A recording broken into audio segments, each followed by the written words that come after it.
Imagine waking up in a hospital bed after a violent crash, opening your mouth, and speaking a language you have never learned. This happened to a Czech speedway rider in 2007. After suffering a severe concussion on the dirt track, his teammates reported he woke up speaking completely fluent English. French parapsychologist Charles Richet officially named this phenomenon in 1905. He called it xenoglossy, drawing from the ancient Greek words for foreigner and tongue.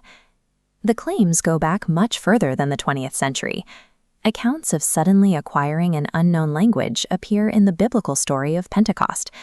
Later, 19th century spiritualist mediums insisted they were acting as conduits for foreign spirits, speaking strange dialects over the seance table. We have to ask, are these individuals actually possessed by past lives? Or can earthly geography and environmental exposure explain the unexplainable? To study these claims scientifically, researchers divide xenoglossy into two types. The first is recitative xenoglossy, the incomprehensible, rote repetition of sounds the speaker doesn't understand. The second type is responsive xenoglossy, which describes the ability to hold a dynamic, intelligible conversation in the unlearned language.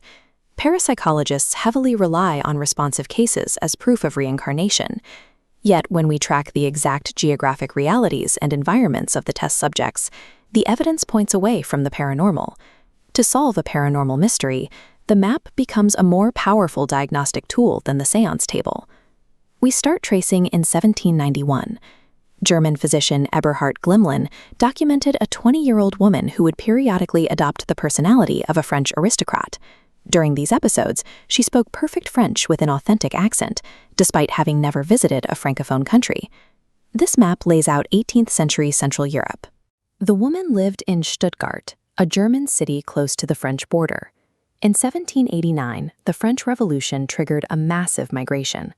Thousands of aristocratic refugees fled across this exact border, pouring directly into Stuttgart. The young woman absorbed bits of the French language straight from the rapidly changing demographics of her own neighborhood, bypassing any need for supernatural channeling. Jumping to the 20th century, psychiatrist Ian Stevenson at the University of Virginia aggressively documented cases he believed proved reincarnation. His most prominent subjects were an American farmer named Jensen, who spoke Swedish under hypnosis, and an American woman named Gretchen, who conversed in German. This chart compares Jensen's vocabulary against natural linguistic baselines. Linguist Sarah Thomason found Jensen knew only about 100 Swedish words, mostly answering in short bursts. That tiny sliver fails to match the thousands of words possessed by a native speaker. Gretchen's German fell apart under similar inspection. Her vocabulary was minute, her pronunciation inconsistent, and researchers tracked her exposure straight back to her living room.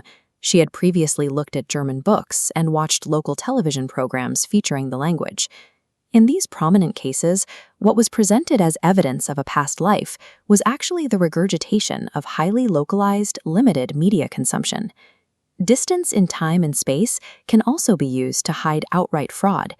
In early 20th century Blackpool, England, a self-proclaimed Egyptologist investigated a young girl. He insisted she was channeling an ancient Babylonian princess. Holm claimed the girl spoke an ancient Egyptian dialect, but independent scholars analyzed the data and found massive errors.